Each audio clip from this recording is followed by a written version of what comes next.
get it. Let's get it. Let's go. Let's get it.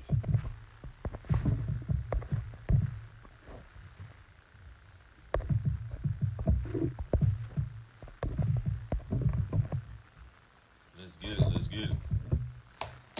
Let's get it. Let's get it. What's popping? What's popping? Let's get it. Let's go. Subscribe to the channel. Link in the bio. Let's get it. Let's get it. What's popping? Oh, good morning. Good afternoon. Good morning. Good afternoon, actually. Okay. Oh, it's afternoon. Look at me. I'm late.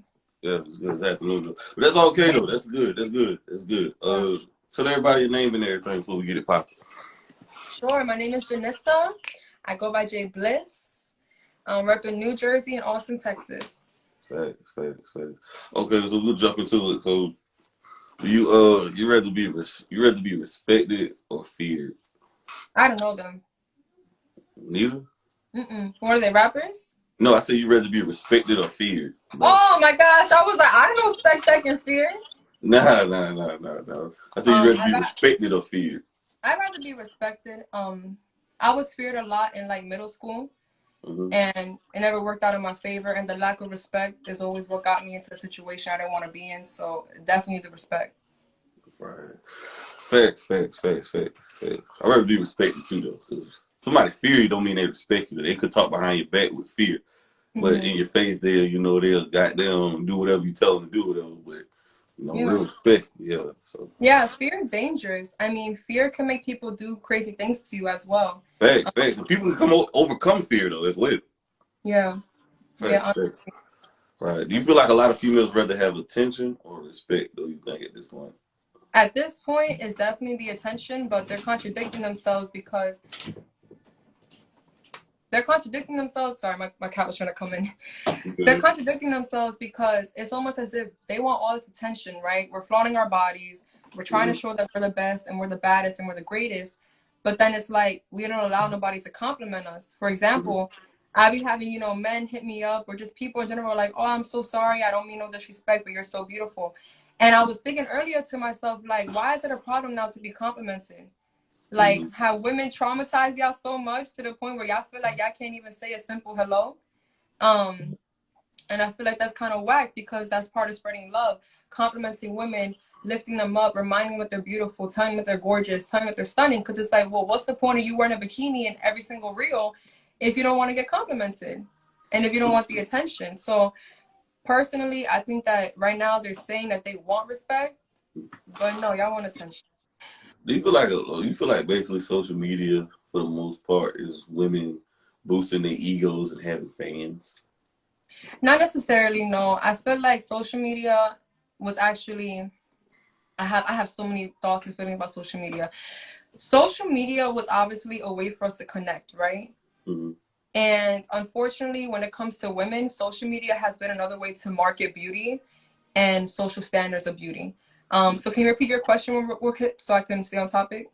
Oh, I said you feel like basically social media like gave women like boosted their egos, like feeling like they got fans when they got followers, and they feel like celebrities, basically these celebrities with social media. No, I think it's killed our self-esteem because when you have self-love and you're confident within yourself, you don't need 1,000 people to really boost you up. So as much as most of these females are trying to, we try to give off this impression or this image of, oh, I'm the best, I'm the best, I'm the best, but really we're looking for validation.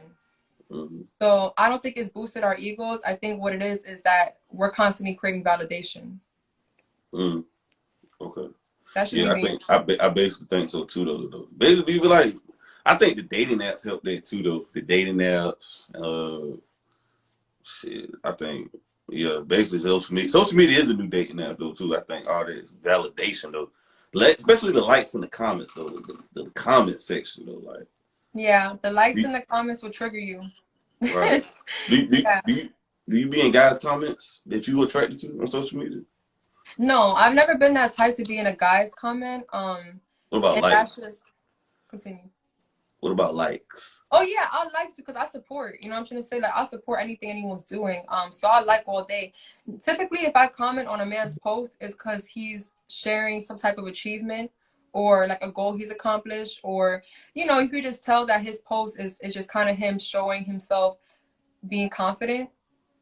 But honestly, my page and like my feed, there don't be no like naked men with their shirts off and all that stuff. Everyone on my feed is either like music, or they're a boxer, or they selling something, some type of clothes or merch, or something like you, like making podcasts and doing something productive. Right. So I Okay. really wouldn't know.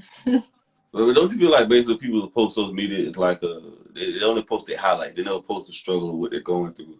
And I think people Yeah. get jealousy off social media, but they're not showing the real. They're not showing the struggle, the highs and lows. Like a lot of people look like they got it on social media, but in real life they broke in real life. They're struggling. They're miserable. You know what I'm saying? Yeah, no, I definitely agree. It's a balance because you see, you got some people that you got levels. Some people, all they do is spread negativity and worry and things that are going wrong in their life. And then the opposite spectrum is people who only show, like you said, the highlights. Then you got people who are more balanced with it and more real with it. That's how I try to be, like without giving too much personal information. If you actually follow me, if you've been following me for a minute, like for a couple years, I'm that type of person that whenever I have something going good in my life, I never let that shit sink in. I always like once I post an achievement, I'm quick to like basically jump back, bounce back, and be like, all right, but let me tell y'all something. It wasn't easy. Like, let me tell y'all something. It was hard. I try to be as real as I can without giving too much information. But like you said, a majority of people, yeah, they're only showing the highlights of their life. Why you don't want to give too much information? Because I feel like some things are just meant to be private. Some things are meant to be handled by yourself. Okay, I can speak for women personally. Women as a community as a whole, I understand us, you know, relating when it comes to relationship problems or motherhood or feminine issues in the world, right? But there's just some things that you keep to yourself, like your personal relationship in general. I feel like should be private unless you're in danger. When it comes to your kids or your finances or things like that, there's just certain things that don't need to be spread all the time. But don't you feel like if they're in danger, they shouldn't post on the internet? They should go to the authorities, to the cops. They shouldn't go to the internet. Absolutely. Yeah. I see on TikTok though, there's some women that, you know, that what they end up using a platform because they have no choice now, because they're like, yo, I went to the authorities, my family's not helping me, I need support some type of way. But I definitely agree with you, because listen, when I'm stressed out, crying in my house, depressed, and needing someone to help me clean, I'm not going to post on my story, oh, who's going to help me clean. I'm glad you mentioned that because recently, Untitled Chapter and his girlfriend broke up. She was crying. First of all, she's 27 years old, dating this 19-year-old. But nobody talks about that. But if that was a man doing it, he'd be Chester the molester. He's a pedophile. But women love to date younger men all the time. But yeah, that's a story for another day. Anyway, she was crying on the internet how she was done wrong and sad. And I think this happened recently with Nia White. What's your thoughts on that? Women are running to the internet with their problems and crying. They're recording themselves crying. Like I just find that funny to me. I feel like that's bullshit. I do think it's corny. I do think it's corny because once again, I feel like there's ways to handle things, like especially when you're dealing with a celebrity, and that's why I think they're doing it, is because they know they're gonna gain so much more traction. Like, okay, so me with my less than 2,000 followers, for example, I'm never gonna be willing to do that because that's just putting you in my business, right? Like literally. But I feel like because these men are of a higher status, or they have a higher following or a higher fan base, they're so quick to be like, look at me, he's wrong. I'm gonna give you a perfect example. The father, I'm not gonna call him the father, but my son's father, there were so many things that he was doing, and I just so badly wanted to let his friends, his family, and the whole world know what a piece of shit he is. I just wanted to do it so badly. But instead, I took the opportunity to become the best version of myself and never post him and never show him, so that nigga could never take credit. So when people started to see me glow and shine and go back to school and etc., my son doesn't even have his last name, and no, he can't take credit for none of that. I feel like what women are failing to realize is that when you promote what this man is doing to you, whatever, you're giving him credit. Because then now you're saying, oh, I went through this hard ass situation with him, but look, it's made me better. You know what I'm trying to say? Like, just kind of trying to show off, like, oh, I did it without you, I did it without you, when it should be the opposite. Do it for yourself. Right. Right. Do you feel like when you're in a relationship or whatever, are you in a relationship currently? I am, yes. Do you post relationship on social media? No, I don't. Okay. And why not? There's several reasons behind it. If I'm gonna we're just gonna keep it 1,000, right? We're gonna keep it 1,000. My man wasn't posting me at one point, so I stopped posting him. Period. But number one, number two, I feel like people be posting a relationship too soon. We've been together for 5 years. Now we have 2 kids together. And the point I'm trying to make is that in the first like 2 to 3 years of relationship, you're starting to figure out whether or not you still want to be with this person. So I was falling into the trap of like posting all of our happiest moments, and then once we like not talking or we not clicking or something in the matrix broke, now it's like I'm taking his pictures down. And you know, I would have never post no crazy shit, but I would just pretty much like make him disappear out my life. So I just think that it gets to a point sometimes, unless you're like married or you solidified in a relationship, don't do that. You know, you have like these YouTubers and stuff like that, and I respect it. I respect it. Go ahead, do your thing.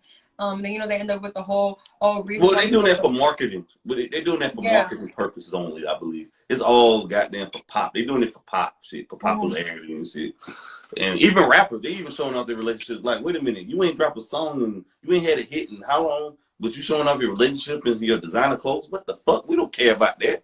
Yeah, I mean, they just bounce too quickly. And like, that's what I'm saying. It depends on the surface level of your relationship. Like, I feel like if y'all really in it deep, then the social media factor has nothing to do with the relationship. But you could tell when they just with each other for the clout, or when they're with each other because it looks good. Like, I have a sister, right? Her and her man been locked in. They're the most beautiful couple I've ever seen. Gorgeous. They have the most beautiful baby, and they don't even post each other, post themselves, but they are locked in. They are tapped in with each other all day, every day. And I've been telling them all the time, like, y'all need to make a page, like y'all need to make a channel, because y'all are stunning. And they don't have no what's the word I'm looking for? No need for that, because they're like, why? We're happy. I feel like once you start posting on social media and all that goofy shit, that's when you looking seeking validation and you seeking, you know, people praises and shit. That's when shit goes south though. But okay, do y'all follow each other on social media? Of course, yeah. We did it for a while, for several reasons. For several reasons. First of all, I gotta say I love and respect my man so much because he's letting me do my thing. Some men will sit there and they will interfere with your goals. They will try to kind of butt into where you're trying to go in life.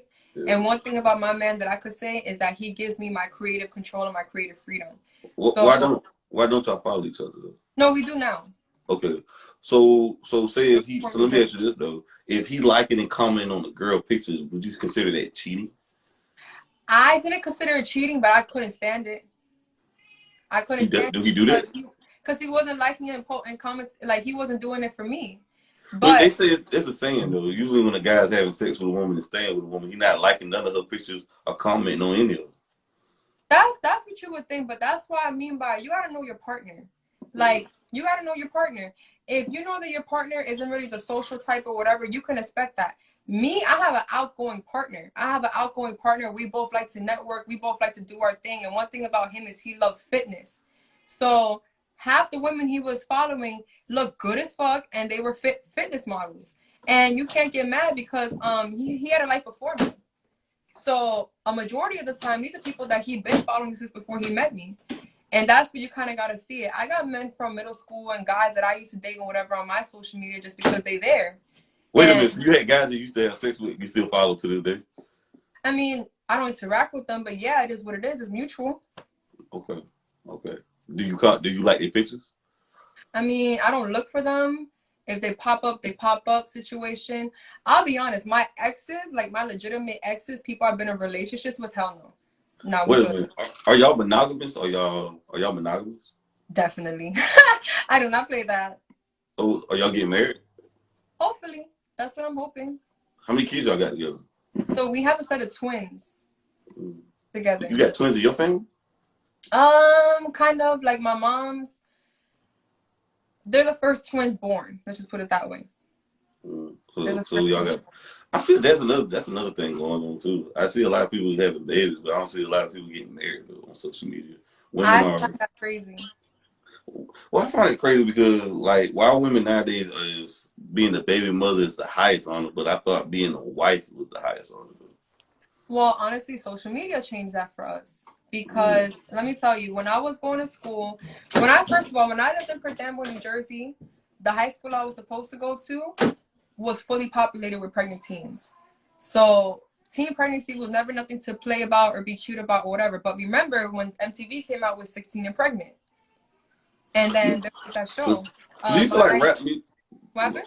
My man, I'm gonna say this right here. Do you feel like the rap music has influenced girls to be baby mamas because they glorified on social media and the rappers talking about that's my baby mama and shit? Not necessarily. Here's what I think it is. Hold on. Here, close right here. My cat just broke into my room. That's cool. That's cool. Thank you. This is what I think it is. Here's what I think it is. Okay, go ahead. Every baby mama's been around since the fucking 1500s. Okay, it's nothing new. Like people having kids without being married is nothing new. Look at the 90s and the 80s, crack babies, all that. So that's not the problem. I think what it was is that women were tired of being the hidden baby mama. So that's what was happening for a lot of these singers and rappers and stuff like that. They was getting women pregnant and nobody even knew about them, or they were just considered the baby mama. So what it came to be is it's more so like, listen, I understand it. I cook, I clean, I take care of your kids, and da da da da da da. Where's my flowers? So I think that women started to want credit for it. Now, do I think that it influenced them to get pregnant? No, it's a lack of education. It's a lack of education. It's a lack of morals. It's a lack of self-esteem. They teach us in school not to have sex more than they teach us how to have safe sex. You feel what I'm trying to say? Like, I'm gonna give you an example. In America, because I watched an entire 2 to 3.5 hour documentary about different education systems around the world. And in France, for example, their sex education classes is not sex education, it's love and romance. So they're not trying to promote you or teach you to not have sex. They're trying to teach you how to have a healthy relationship. But wait, though. Okay, I got to say this right here. Though, right? Of course. Looking at the statistics, though. If you go back and do this, check this out on black demographics. All black folks used to stick together. Well, you're Latino, right? Okay. Well, you part of the black community. Of course, yeah. I'm like, come on, stop playing with me. You part of the black community. Back into the 70s, black people used to stick together. We stuck together more than any other race. We were the most married people. Mm-hmm. But I believe the feminist movement happened. And when the feminist movement hit the 70s, and then when President Lyndon B. Johnson, the president, y'all look this up too, history lesson right quick. When he decided that women can get benefits with not having a man in the household because they get EBT and all these benefits from the government, you can't have a husband or a man living with you, right? Right. So I think with that being said, women decided to be independent. They didn't need a man, and that's why we have a surge of kids out of wedlock. That's what I think would happen. See, that's what you think, and I think that could happen in most cases, right? Here's what it really is, though. If you really want to backtrack, the whole reason why women started to be alone, first of all, because you're right, Black America did stay together because we were enslaved. My Latino community was enslaved. Slavery couldn't separate us. Segregation couldn't do it. The Jim Crow laws, the civil rights. But feminists separated us. The feminists separated us. Not necessarily. Here's what separated us. It was the war. Because when the war happened, they were sending men off to war, and women were dedicated to their home life, and they had to find a way to get jobs that are opening up. So then when men were coming back from war, for example, because remember, it's not the Black community who was abusing and violating their women at first. It wasn't them. The feminist movement happened because when we started to have Black civil rights and etc. like that, right? That's when women started to gain their women's rights. But that is true. But wait. Some of that is true. Of course, some of that is true.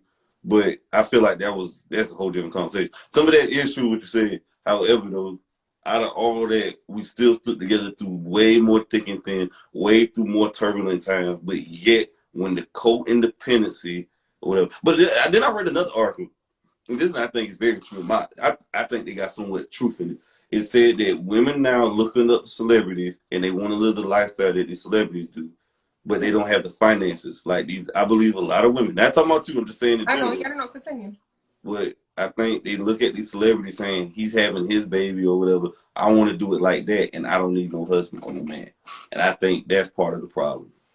Okay, so I respect your opinion, but here's what's really part of the problem. Okay. Remember when they flooded our community with drugs?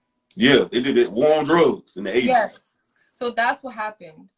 It's not the feminist movement because, if anything, Black empowered men and all empowered men were part of the feminist movement. They agree just as much that we deserve our rights and that we deserve our freedom of speech and we deserve to not be condemned and etc. Right? But moving forward, when they put drugs into our community, that's what broke families apart. So you had some women that followed the drug problem, and then some women that they was the ones taking care of their own kids. The government has divided the families no matter what. We were a strong family unit, and they found ways to divide us by killing our men, first of all. So that's pretty much most of the reason why women were single mothers. But then men started to become part of gang violence and drugs at the same time. And this is part of the rap culture. So you're right. The rap culture, hip hop did inspire that, because don't forget, when it was let's all be a gangsta, motherfucking rider, fuck bitches, get money, all the good women that wanted to be wise, that wanted to hold it down, couldn't. Because you coming home and you giving me money that you slanged. You're not even getting a real job no more. And I'm not saying that's for everybody. But the men who continue to educate themselves and do well, 9 out of 10 are fucking married. It's the men that wanted to go out and run around and be a thug and be a drug addict and sell. But what about the women who was choosing those men, though, as well? A lot of women chose those guys because they're more entertaining. Because women are nurturers, and we see the good in y'all men. We see the good in everything. But wait. You can't change nobody. You can't change nobody. No, you can't change nobody, but I thought we was talking like, okay, I could speak for the 90s, right? But into the 2000s, eventually it got to a point where everyone was brainwashed. So, of course, now women have come into this place of, look at the movies and the media they were portraying that, baby mama, baby daddy issues. It became a funny little ha kiki moment. Do you believe basically people, black people can't, or people in general can't separate entertainment from reality? At this point, it's very difficult. Because at this point right now, people really thought, I remember when Black Panther came out, people thought Wakanda was real. Exactly. No, so at this point it's very difficult. It's very difficult to separate the two, but it's really not our fault. Like, look at all the technology. We can watch things in our pocket. It's not our fault. We've been brainwashed and conditioned to do this. I mean, right. Okay, I agree with you. Right. You got some good points though. Nobody's right or wrong right now. We're just all expressing our opinions. I might ask you a couple. I got a couple more for you. So I was watching the Mike Tyson thing. Did you see the Mike Tyson thing on Hulu? No, I did not. Okay, you should check that out. It's pretty good. It's a good. Everyone always tells me to watch stuff, but I be having no time to watch TV. But please enlighten me. Well, Mike Tyson, basically, he got accused of rape. He was convicted of rape back in the early 90s, and he did like 3 years stint. And but basically, long story short is the woman who accused him of rape, which he was convicted of. They said she went to his hotel room at 2:00 in the morning. The talk or whatever. She said he left something up there. That she went up there, and he said he raped her. He didn't stop. I just find it funny. Like, my opinion on it is that I wasn't there. He was convicted, so I mean, apparently he did it. They found enough evidence to convict him. But I just think in that situation, no means no, and women shouldn't, put themselves in that situation. You see what I'm saying? But like, what's your thoughts on that for women that can prevent things like that, though? These rape things or rape allegations, allegedly, though. Because that was what she said. She went there to go upstairs and talk and take pictures at 2:00 in the morning. And we all know we'll go down after 12. After 12 is fucking hours. But go ahead, though. No. First of all, that's out of our control. And let me tell you why, for multiple reasons. First of all, one thing that me and a lot of the single moms in my community agree with, because I still consider myself a single mom because my man's not here right now. So what we all talk about is, damn, we like hanging out with dudes. It's not even just because we trying to fuck or whatever. Niggas is funny. We love hanging out with men. We love men. Women love men. Same way men love women. When you go to a party, you want a bunch of niggas there? No, you want females and safety with females. We don't want a bunch of girls there all the time. So this is why I say any of that. I just went to a concert this last week. I went to a Wu-Tang concert. I met a young gentleman the same age as us. And he was fucking dope. Great vibes and everything. He tells me it's his first, and I'm getting to a point. He tells me it's his first time in Austin, yada, yada, yada. I'm like, oh, it's 10:30. You know what? Fuck it. We out to the Domain. Let's go. Which is like a club scene. Mm-hmm. We had a great time. No drinking. We was dancing, etc., etc., etc. Let me tell you, he needed a ride home. It is 3:00 in the morning. Now, one time, did that man ever make me feel as though he was going to try to sleep with me or anything like that? And that's just having respect and boundaries. And the reason why I say that it's difficult for you to pinpoint that women put themselves in these situations, we don't. Because first of all, y'all be forgetting that women are hornier than men. So half the time we do want to have sex. But when we say no, that shit means no. And if we giving you the vibe like, nah, I'm good. I'm not saying to not continue to pursue it, but to force it is a fucking problem. And I've been put in situations as a teenage young little girl where I go to smoke a blunt, or I go to hang out, or it's after school and we all in detention, or whatever the case may be. You know, when you pull up and you hang out at the park or the basketball court or whatever, regular shit. And it's a regular day. I'm not planning to get fucked. I'm not planning, excuse my language. I'm not planning to get assaulted. I'm not planning to have somebody try to get with me. And even if I am feeling somebody, even if I find somebody cute, it's my choice whether or not to pursue that, you know? And so, no, I don't think you could blame that. And if we're talking about the Mike Tyson situation, I didn't watch it myself, but from what you explained to me, it's Mike Tyson. That's like if Drake was like, yo, come upstairs and I'm going to take a picture with you or whatever. I'm going to be like, I'm coming upstairs. Got me fucked up. But this is what gets me tight, is that y'all men could do that without fear of it happening to you. But no, wait a minute. When men do get raped a lot, well, actually, yes, men do get raped a lot in prison, but nobody talks about that. That goes totally under the radar. They do. Men get raped a lot in real life. A lot of actually, rape teenagers get raped. Hold on. Let me say this. Wait a minute. Rape has actually went down in America by at least 35%. By the way, it went down in the U.S. So, and besides, men are more assaulted physically than women anyways, except rape, by the way. But I mean, I look at it like this right here, though. You know, even with the Kobe situation and all the other people, I just look at it like this. Why would you go to somebody's room at 2 o'clock in the morning? Come on, fam. You know what's going down. I'm right. No means no. Me personally, I believe women say no will get the vibe. I'm not even going to just ask you to come up there because I don't want to put myself in that situation. But I find it funny, though. Drake can have sex with all kind of women, and eventually, I don't know if he do got a rape allegation. Yeah. By the way, just saying this because they're going on YouTube. Oh, I don't go ahead, yeah. Take this, but say if Drake could get a rape allegation because he's having sex with a lot of women, but Megan Thee Stallion ain't gonna get no rape allegation. Though. I find that funny. You see what I'm saying? He's being promiscuous, she's being promiscuous, but why do they always pin it on men? I find that funny though. I think they pin it on men because men just have a more aggressive nature in general. I mean, just look at the generational trauma of it all. I'm not saying it was black men or our community or whatever, but women have been getting raped in every single country, and they still do at this present time. There's only in the other countries over there. Other countries. Yeah, but remember when they was coming to our islands and they came to our countries and they was raping all the men, women, and children. So I just think that it's just like generational trauma that we're still healing. So there's always going to be this ideology surrounding that. However, I do need to pinpoint this. Me being in a committed relationship with a man that I love and I cherish and I have kids with, right? There's even times I don't want to have sex with him. You could find somebody attractive. You can go up to their room. You could whatever. You could change your mind. And that's what I mean by there's a lack of education on that. I'm not saying that we're not like, okay, for example, like you said, let's say homeboy hits me up and I'm like, all right, cool, I want to go. I find him attractive. I have a crush on him, whatever, something like that. In the back of my mind, yeah, I want to do what I want to do. But then let's say I get to his house and for whatever reason I feel uncomfortable, I'm having second thoughts, or I'm worried, or I'm anxious, and I decide to say no, and then he continues to pursue me. That's crazy. And it happens to men too, though. It's happened to my guy friends where they'll be like, yo, shorty came through, and for whatever reason, I just it could be your intuition. It could be something that's like, you know what, I'm not trying to do it, and a girl will push up on a guy. It works both ways. But what I'm trying to say is that you can't blame somebody, right? All the time. I'm gonna say all the time, because most times, yeah, we put ourselves. Well, a lot of women lie too, though. A lot of women do lie. Yeah, women do lie to protect themselves, to protect their image. But if there's one thing I learned when I was locked up, talking to girls every single day and us sharing experiences, half the time we just didn't know better. And you know, a new statistic just came out in psychology that the human mind actually doesn't mature until you're 30 years old. So we don't even know how to make proper decision-making skills till about 30, depending on your experiences.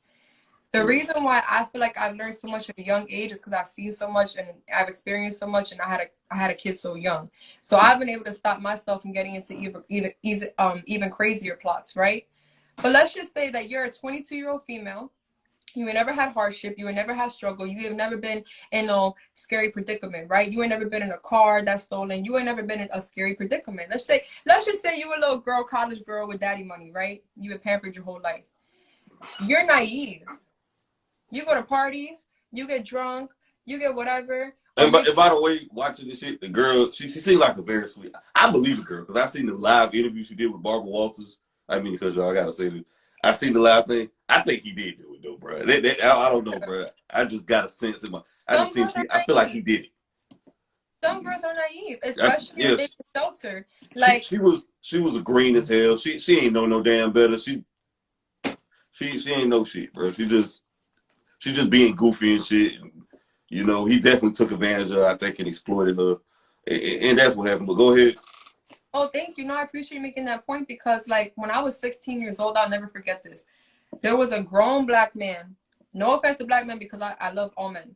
But there was a grown black man whom he was just so dedicated to serving me. Like, he really wanted to give me rides to school every day. He wanted to buy me snacks before school, all that stuff. I'm 16. And even though I know some things, I don't know everything.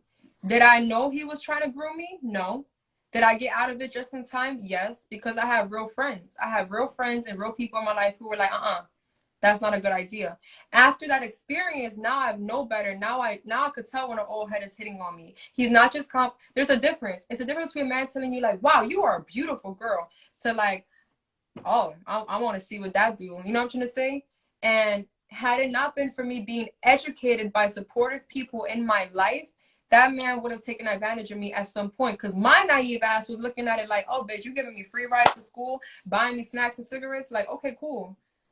Any people have their different vices, and when you grown enough, you know how to manipulate people. It's like giving candy to a kid. I could tell my son right now, oh, Papi, can you go in the living room and leave me alone for 2 hours? No, I don't want to. Well, here's my phone for 2 hours. Now will you go? Yes, I will. So I just feel like when you're grown enough, you know how to manipulate people, and that's what I think the problem is. Some people are just naive. Facts, especially women. I think when women get to a certain age, I don't believe women are more mature than men, but I just believe women know how to use their bodies to get what they want and use their looks. So you know the con what they want. You know what I'm saying? That's my opinion on it. They use Yeah, but you their gotta. bodies are mature, not their mindset. A lot of times, their bodies are mature. Yeah, but at the same time, if we want to take it a step further, you gotta look at the parents, because I had an active father in my life, a great father, a father who has tried his best to teach me. But I got a crazy mom, and my mom to this day is still young, wild, and free. You gotta look at the person's parents. Are the parent? I think that's what it is. Like a woman's or a man's maturity could change depending on how they were raised.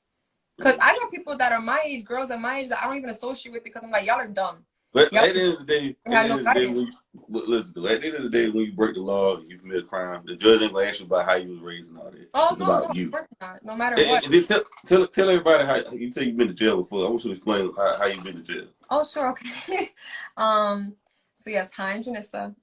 Like, so pretty much I moved to the state of Texas, and the state of Texas take their laws very seriously as opposed to where I'm from on the East Coast. Specifically, when you fight on school grounds or in public, you automatically get charged. So I was charged at 14 with assault on school grounds, for beating up a girl pretty bad. And then I was expelled to Jersey. Eventually had to come back to Texas because I was getting into things in Jersey. And when I came back to Texas, I got into another fight, and then I was hit with another assault charge, and basically I was just put on probation. So when I was put on probation, at that point, anything So goes. say the last part a little bit again, because my phone had rang. My mom called me. Oh, I no, said the that's last couple part. yeah, that's Yeah, not good. that's why I Okay. got missed. Basically, from 14 to 15, I had accumulated 3 assault charges. So by the third one, it was time to lock me up. They put me in juvie. And when you're in juvie, they normally have you sit either over the weekend or for 2 weeks, depending on how serious your crime was. For me, it was 2 weeks. When it was time for my court date. Mom. Yes, Papi? It's the guy from, it's the blue thing. The blue clothes. Tell him I need him to come back later. Thank you. By the way, Papi means what? Daddy in Spanish? Yeah, but it's kind of like a pet name for kids. You know, you say papi and mommy, stuff like that. Papi. Yeah, Papi. Yeah. I got papi and mommy tatted on me. That's lit. That's lit. Thank you. But okay. But back to what you were saying. Thank you. So pretty much when it came time for my court date, obviously at this point I'm furious.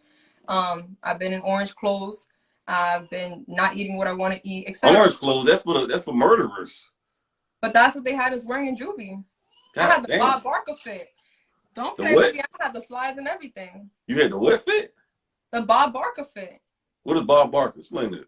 Bob Barker is the brand that they use to make all the clothes and materials when you're in jail. Oh wow. I Yeah, didn't know that. yeah, it's Bob Barker. So the slippers, the everything is Bob Barker. You had the brown slippers on, I had tan the slippers. brown Jesus slippers. Yeah, the Did you have the Crocs or the slips? No, we had the slips, and you had to Oh. wear your socks, and you had your fit, and then we weren't allowed to have hair ties. They gave us a comb, but look at my hair. So really, I would have to comb out my hair with that one type of comb, and then we had to learn how to like tie our hair up and wrap it up in a knot, or just leave it loose. So, but yeah, they make you take out your piercings. They make you take out all. I mean, no matter how old you are in juvie, like I said, the first time I went, I was 15, but there was girls in there that were 11, 10, 13, but they make you strip naked. You got to call. What the girls still doing, you think, though, when you had talked to 9-year-old kids, 10-year-old, what they did?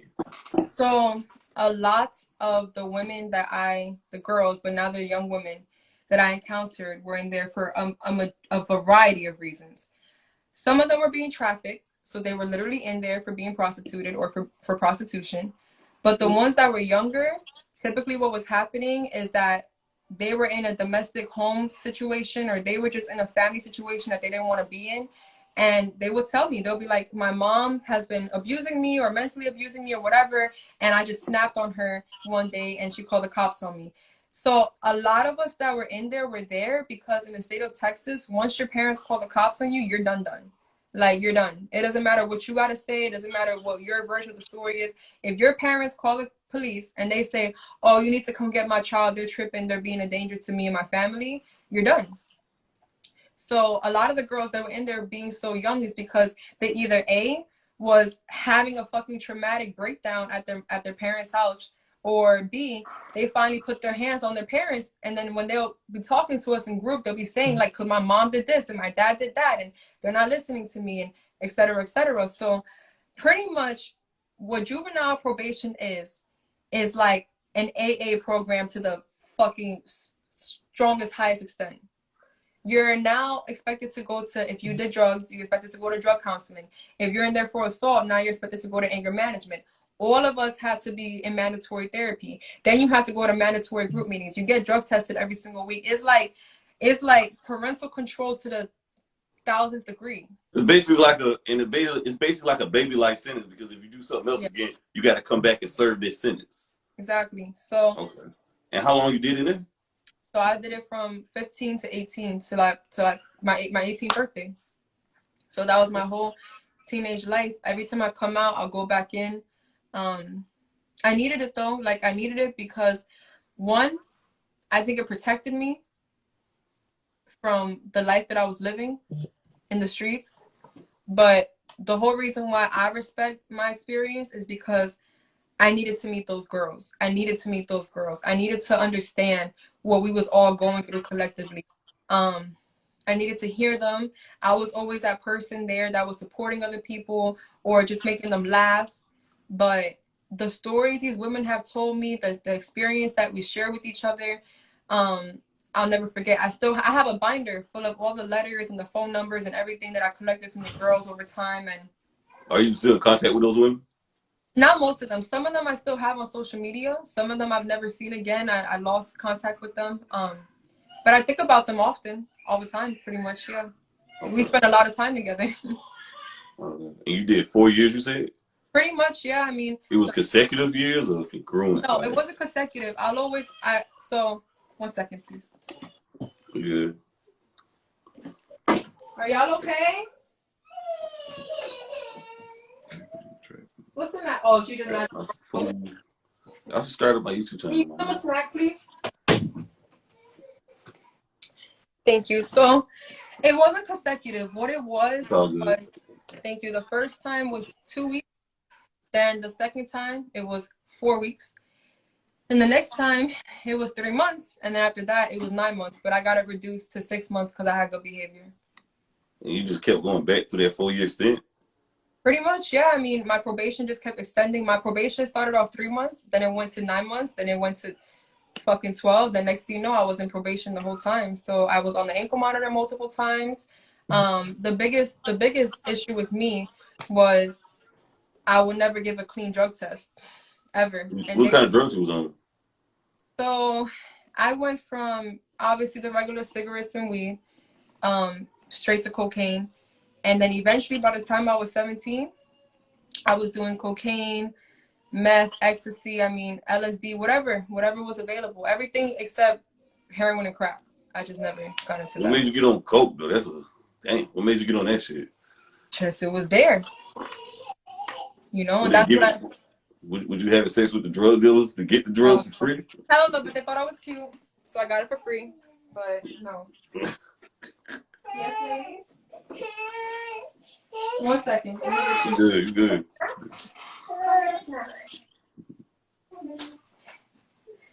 That's how they go. I can either take it or leave it. Y'all subscribe to the I'll channel. take that deal, that 100 million, mine for sure. But I'm never gonna see none of that money off of none of them 10 placements again ever. Well, what's the difference between what is your masters? Your master? That's how they go. I can either take it or leave it, but after I take that deal, that 100 million, mine for sure. But I'm never gonna see none of that money off of none of them 10 placements again ever. Yes. Yeah. What's going on? Oh, you good? Yes, thank you. It's all good. It's all good, man. Kids supposed to make noise. If somebody got kids and I don't hear them in their own background, something wrong with that picture right Yeah. there. They ain't living life. They ain't living their best life, them kids. Yep. So you were doing coke, drugs, and all that. What made you do all those drugs, though, you think, though? What was you running from? Like, what made you get on those drugs? I was angry. I was really depressed. But besides any of that, when you are outside and when you in the streets, you just learn things. And I think for me, it was at first, you know, you would learn what it is, first of all. Second of all, me being locked up so much is how I learned about everything, because a lot of the girls that were in there did drugs. And since we talk all day to each other, we talk about drugs and their experiences, which I find ironic because every time that I went in and I came out, I did more.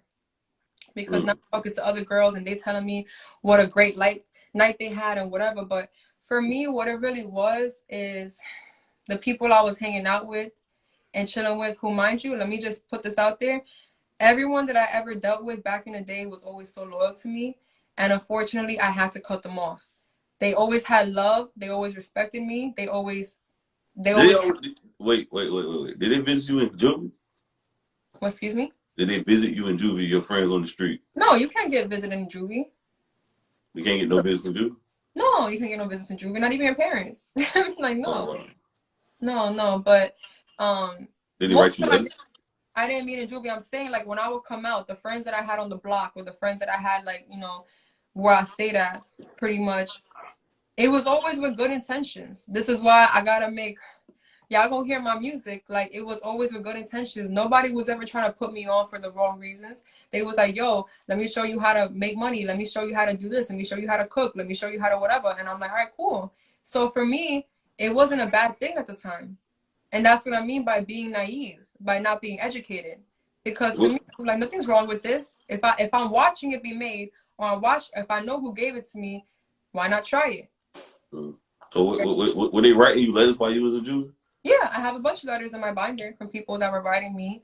At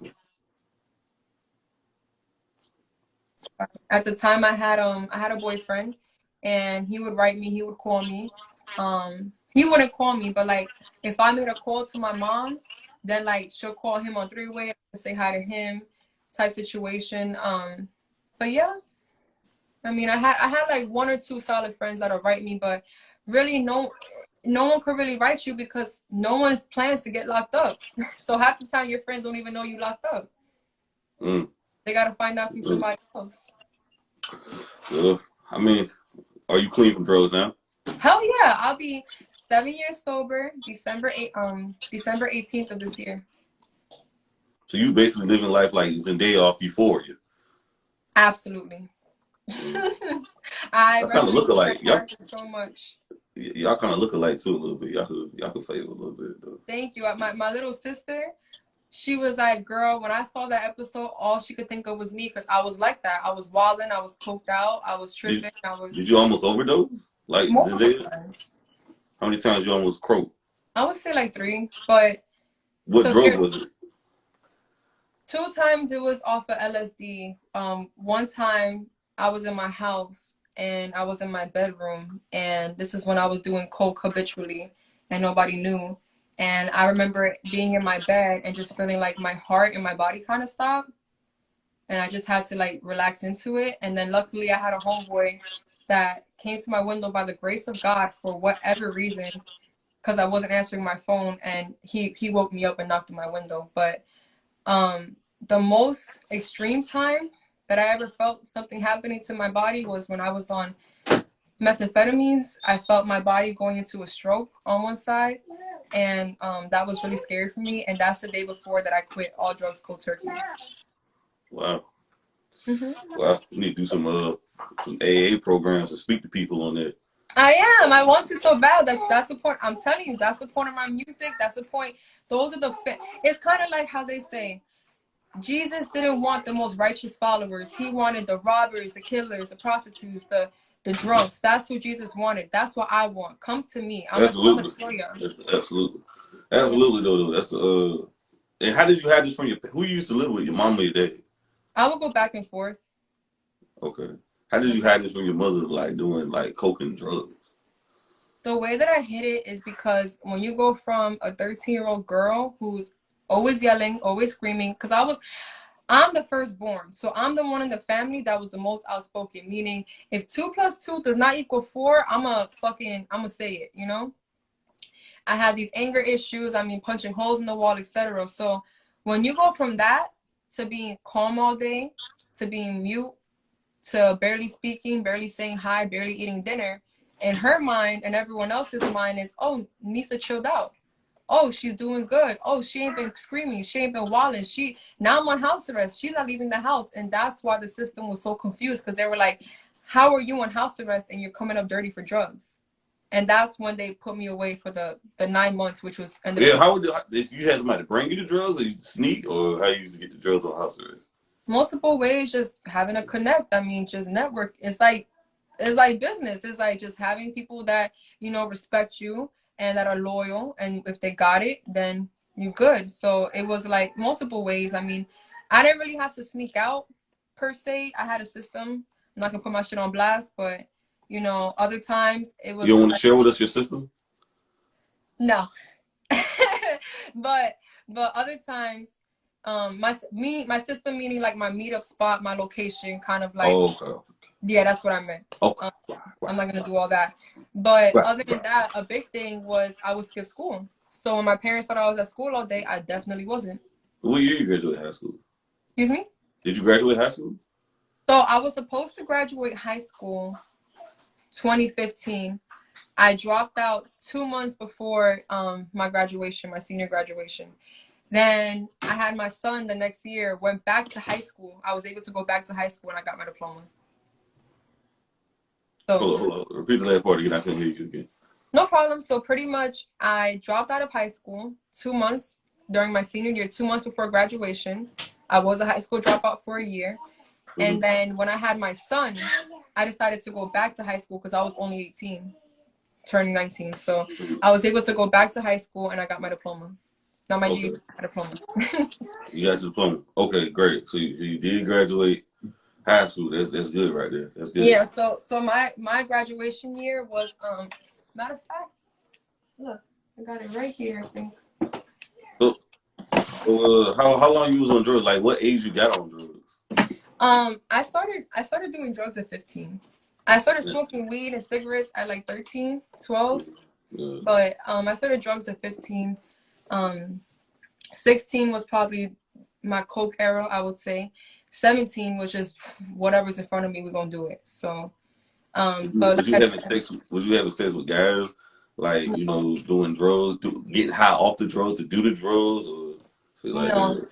Honestly, to be honest with you, I only had like 2 real relationships as a teenager between that time. And the first one, me and him was cool, but we were stoners. We were potheads. We both end up getting locked up and going our separate ways. But the second person was the dealer.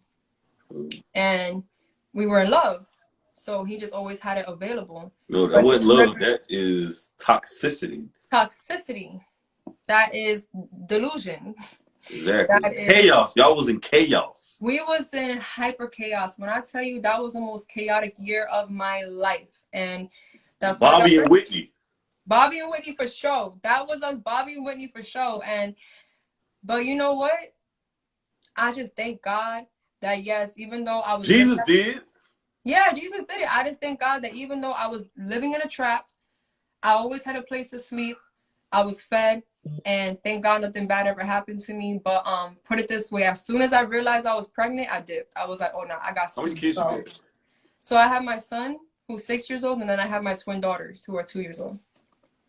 But 2 different men. Of course, yeah. I couldn't go back to my son's dad, no. Okay. No. Okay. So, like, would you say like weed is a gateway drug? I would say weed is a gateway drug. I would say that. I wouldn't say that. What? Explain it though, because I would say weed is a gateway drug because once you get comfortable with smoking weed, you get comfortable around people who get high. That's why I think it's a gateway drug. I'm not saying that weed is a problem, but once again, how naive are you?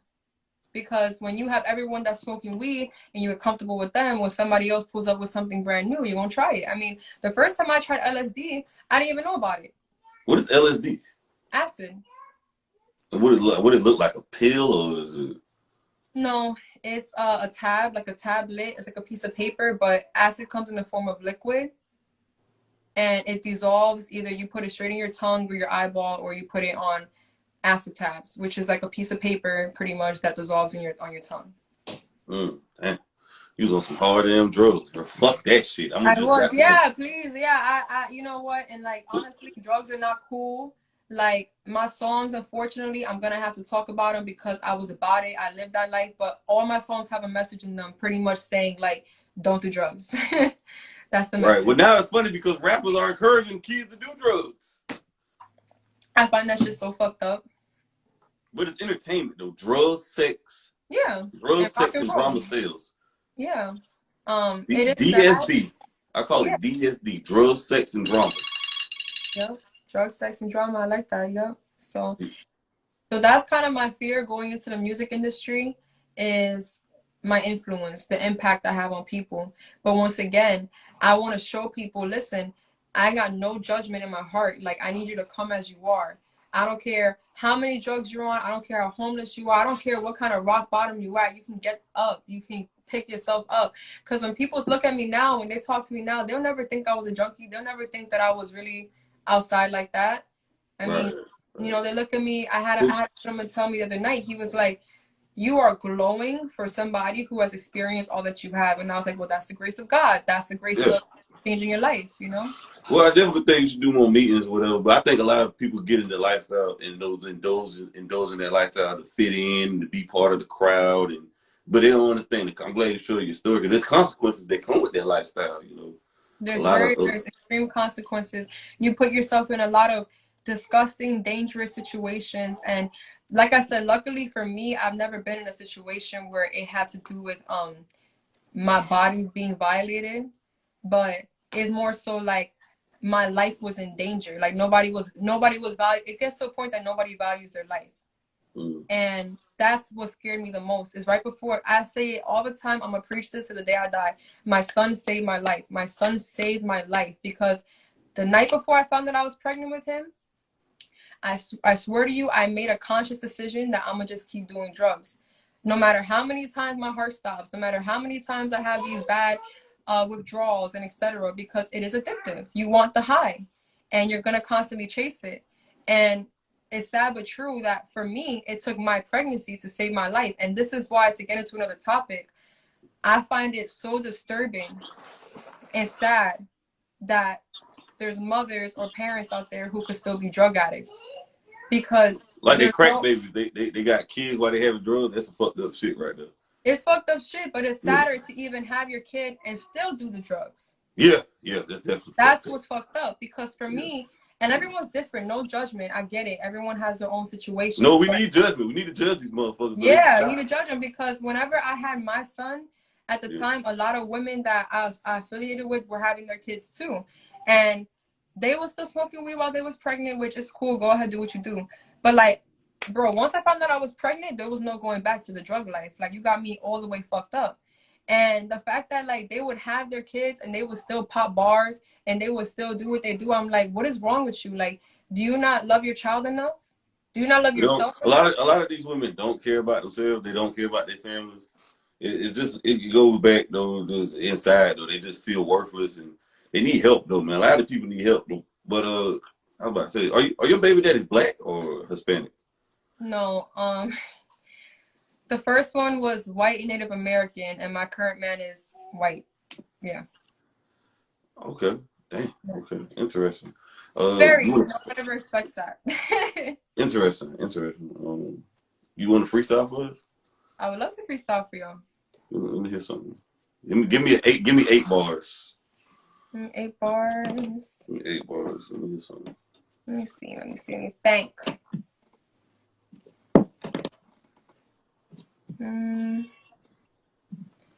Yeah, I got witnesses of you basic bitches smacking your lips. Heard y'all mad cause my brick's too thick. My blood don't drip. Y'all slit y'all wrists with dirty razors. So sick your conversations cause it's on my name like it's contagious. Okay. Man, it's lit. It's lit. It's cool. I'm bringing the old school back for sure. I'm bringing the old school back, so. Nowadays, it's all about melodies and shit, though. You want to show everybody your fantastic body, though, whatever, you know what I'm saying? Like, you got that waist snatch and everything after you had them twins and all that. I can show my tummy. I don't mind showing my tummy because, honestly, I think this is kind of what didn't work in my favor, is I covered my body for so long that I be thinking that people really think that I got my body done. Because I barely been showing it off lately because now I feel like, you know, I need to be proud of myself. But this is the tummy, no stretch marks. Okay. Just a little something. That's it. Tight core. I ain't gonna show nothing else. Oh, facts. Okay, damn. And you worked out? You work out? You just? I mean, to really get into it, if we're gonna be dead ass, my whole life before I got into drugs and street and all that stuff, I was like a golden child. So I was a dancer, gymnast, singer, performer, all that. So I feel like my body has always stayed pretty toned and fit from all that training I did as a child till I was like 11 years old. I do have really great genetics, I'm not gonna hold you, and I keep moving. So I feel like sometimes this is why I'm grateful that my man's not here, because I think that people look at single motherhood as such a bad thing, but really to me it's like my greatest blessing, because I feel like when you have a kid and you have a really supportive man with you, you get comfortable. And I've never been able to get comfortable, meaning I gotta bust my ass, I gotta hop on the bus, I gotta do whatever it takes. And I really think that all this running around and not sitting still, carrying 2 twins, you feel me? I be doing everything in my house, moving furniture, putting furniture together, fucking gardening, all that just keeps me fit. Seriously, I'm never sitting down except for right now, but Right. I just keep moving. You marry your current baby father right now. Go ahead and marry him. Thank you. I love him. He's a good boy. Y'all go ahead and get married and tie the knot. Thank you. He better. I mean, it's not up to me. Let me tell you something. If a nigga don't want to marry me, he doesn't have to. But if he wants to, go ahead. Right. You should be my Spanish teacher though. Your Spanish teacher? I need a Spanish teacher. You don't have to be Spanish? Hell no. Unfortunately. I thought Puerto Rican is Spanish. It is Spanish, but unfortunately, I'm second generation American. I was raised by fucking New York Ricans, meaning that they knew Spanish when they were kids, but they grew up in English school, so then they didn't teach us Spanish. Most of us, at least, we didn't learn Spanish. I understand it. I know words. I can hold the conversation, but I can't speak it. I don't feel comfortable speaking it. Dang. Right. Well, I don't want to hold you no more longer though. I'll hold you long enough though. You got any questions you want to ask me before I let you go? Sure. I wanted to ask you, what was the reason why you asked me to join the podcast, first of all? Well, there's a reason behind it. I thought I've kept it 1,000 this whole life. Don't play with me. What's good? Yeah, I'm about to answer, to be honest. Well, I thought you was good for the camera, you know what I'm saying? 'Cause I thought, the audience would think you were attractive or whatever. and you'll be good for the camera, and you can show off that body right there. That's why I asked you to come on there. That's probably the main reason though. And you know, I mean, you was rapping too though. I'm more like a rap blogger too, so I'm trying to get like many rappers probably. I thought the camera would love to see you though. You know what I'm saying? Oh, thank you so much. Well, I'm trying to And that's your natural hair? the camera. What happened? That's your natural hair? Of course. What you thought? Did you not hear my song, Don't Fuck With Anybody? Bitches thinking that it's lace, but it's real and never fake. I think Cardi B Puerto Rican too, ain't it? Cardi B is Dominican and Trinidadian. I'm Puerto Rican and Dominican. Can y'all say the word nigga? Are y'all allowed to say the nigga word? We're from New York. We're from New Jersey. Everyone says nigga. Stop. Okay. So y'all can, right. I appreciate you though, man. Thank you so much for coming on though. Appreciate you so much. I appreciate you so much. It was a pleasure meeting with you, speaking with you. I hope you have a wonderful day. Stay blessed. Stay blessed. Stay high. Thank you. Blessed.